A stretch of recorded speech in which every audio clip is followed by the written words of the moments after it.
Hey there, in today's video, I am showing you another way to use your Gelli plate, which is to make a portrait, then take some prints of it. And so you do one that maybe is a little more detailed, and then a simpler one where you're just kind of doing a quick sketch. And the results are pretty good, I think. And it's fun to try something new. I don't do it all the time, but I kind of have been on a roll with my Gelli plate. So I thought I would share these ideas with you. And again, if you have any great tips or suggestions for using your Gelli plate, I'd love to hear them. Or if you have some tips on any, because I don't use mine that often. So I'm always looking for new and creative ways to use it. So anyway, if you have any ideas, let me know. But in the meantime, I hope you enjoy this video, and this maybe is a new idea for you in a way to use your Gelli plate. I have my Gelli plate ready to go, and I've decided to just do this in a very limited palette. I have the neutral gray, titanium white, burnt sienna, and Payne's gray, and I just have a variety of brushes. So what I'm going to do is I have a reference photo, and I'm going to tuck it underneath. Let's see if I can do this in a way that is easy enough to see. Okay, so I have my Gelli plate. I'm going to center it, or get her, even if she's off center, that's fine. So now she is underneath my Gelli plate, and I can paint on top of that and just have this image right here. So that is exactly what I'm going to do. And I also have some papers that I can print, just random papers, book paper, craft paper, deli paper, that kind of thing. So this is just going to be simple and easy. I'm going to start, I don't know, do I start with the darks? Maybe I'll start with her eyes. And this probably won't need a ton of explaining, but it's not supposed to be obviously an exact representation, although you could spend a lot of time with it. But it's more the idea of getting a print, and you have this photo that you can now just copy and get a pretty good likeness. So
So you can look at it and go, okay, I think that's about where I want it. That seems fine. Whatever, I think that is where I want it. So let's grab a piece of paper. Maybe I'll do white. I tend to do it, I was gonna do it on book paper. Well, no, you know what? I'm gonna do it on book paper because you guys can, if you don't have book paper, you can do it on white yourself. So, but for the sake of example, I would like to do it the way I would normally do it, which is on book paper. Okay, the big reveal. So, as you can see, it turned out pretty cool. Now, it looks like her hair, the paint dried. too much. So you get the visual of it. I think I like it. I like how it turned out. So what I'm going to do is I'm going to do one ghost print of this, and then I'm going to show you one other thing. So you can choose any reference photo, and I prefer black and white so I don't get hung up on colors, just so I can kind of see lights and darks. And then I'm going to show you one other kind of fun, quick way to do portraits on the Gelli plate. But what I might do, since this is kind of drying out, I actually might, I'm going to find a piece of the white paper, but I think, ooh, dare I think I might go over the whole thing with my brayer and then see if if it can lift off, how much of it lifts off. I could do it right now. Don't know what to do. And see, or I could do it with the, okay guys, I think I just gotta go for it. I think I'm just gonna put, should I put white? I could get some gray. Maybe gray. Okay, let's do gray. You guys help me. Maybe I'll put some gray. Probably should have just taken a print now, but oh well. And maybe I'll put in, just a few dollops of the white, so it kind of mixes in. I'm scared to go over her face because I'm worried about what's going to happen, but of course I'm going to brayer over the whole thing. I guess, you know what, if it doesn't turn out, it doesn't turn out. I have my one print. So, and that was kind of the whole point. This was just the experimental part, because I knew I've done those before. Sometimes with these second prints, I'm not real good at that, or gauging how long it needs to wait. Okay. And let's put this on a piece of paper over here, because I used my brayer, which I wasn't thinking I was going to. And we're going to put it on this white piece of paper so we can really see what happens. Okay, fingers crossed, guys, that we get some kind of image. And if we don't, that's just part of it. Okay, actually, oh my gosh, that is pretty cool. Now, here's what you could do with something like this. Now that you have this, you could paint on top of it. This gives you like the proportions of the eyes and the mouth and the nose. It kind of gives you all of that. Or you could just leave it like this with kind of the mystery of this person, which you could then, cut it into collage. Sometimes I just cut these out and put them straight into my art journal because I just want to preserve them the way they are, or I might add a little bit more on top of it. But that was super fun. Now I'm wondering if I shouldn't try to get just a little bit more. I'm going to use a fluid. Let me grab a fluid, maybe like this yellow ochre, which I think would be really fun, and see if we can get just a little bit more. And probably there won't be much, but let's just see. Sometimes the fluid picks up more than the heavy body.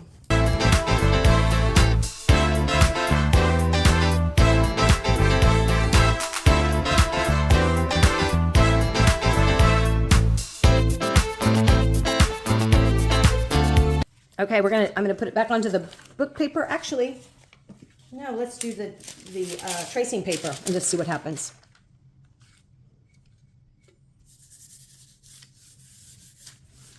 So if we get anything, that'll mean we got 3 somewhat prints from one.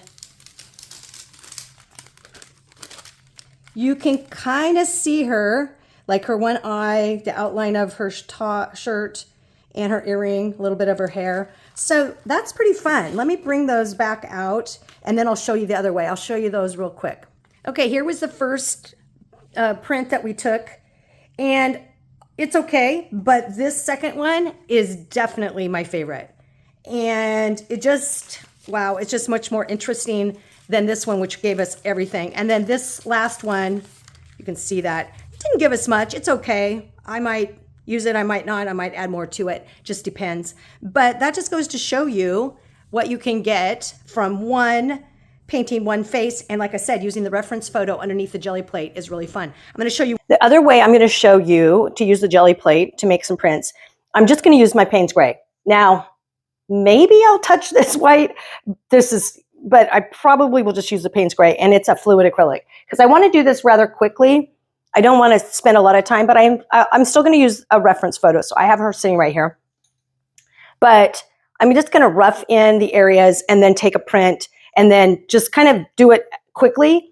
Maybe do a a couple, but again, it's like I'm going to use this bigger brush to begin and just get in those details here. Her lips, her mouth. I mean, that's obviously her lips and mouth. But I'm not going to spend, hopefully, although I'm getting kind of hung up just on that. Hopefully I'm not going to spend too much time because I just want to get the gist of it and get her hairline up here. I think it comes kind of down here, but she doesn't have a lot of hair showing. Not that I couldn't change that up, and possibly I will, but right now I'm just trying to quickly. This is kind of along the lines of like, that looks kind of goofy, doesn't it? But that's okay. Along the lines of the 3-minute sketch. So how can you get just the outline? And I'm just using and I'm not, obviously going for an exact replica. I'm trying to do it quickly and just trying to get in the basic features so that I can just take a print of that and see how it turns out. But if you're going for something more realistic, that's fine too. I'm just, right now, that's not what I'm hoping to do or I'm planning to do. That wasn't really my thought. And I can see already that I want to start fixing it. So that's why I got to stop right there. Does this look like her? Absolutely not. But it's the first print. We're just going to see. And that took, I don't know, a minute, maybe longer. Who knows? But I like it. See what I'm saying? Like, it doesn't look like her, but it kind of gave me a starting point. And so each one I can do slightly different just based on that. Now let's see if there is a little bit of a residual here of a ghost print. And there is. And like I said, these can be super fun. So let's just do another one. I just wanted you to...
So, and there's the ghost print. So I'm going to show you what we did.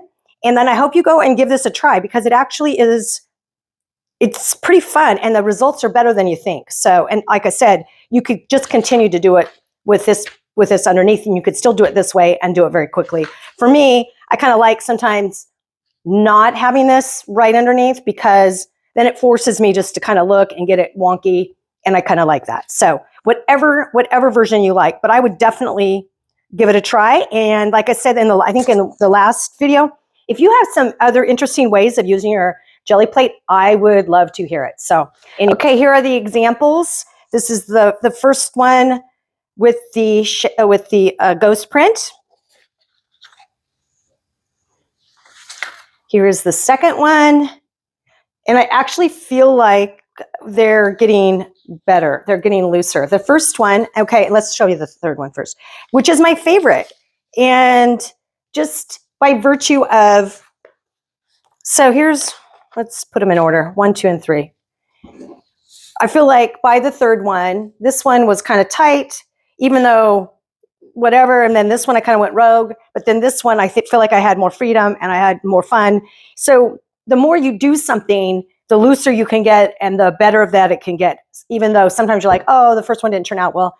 You know, I just feel like it was a fun process, and I hope that you guys will give it a try.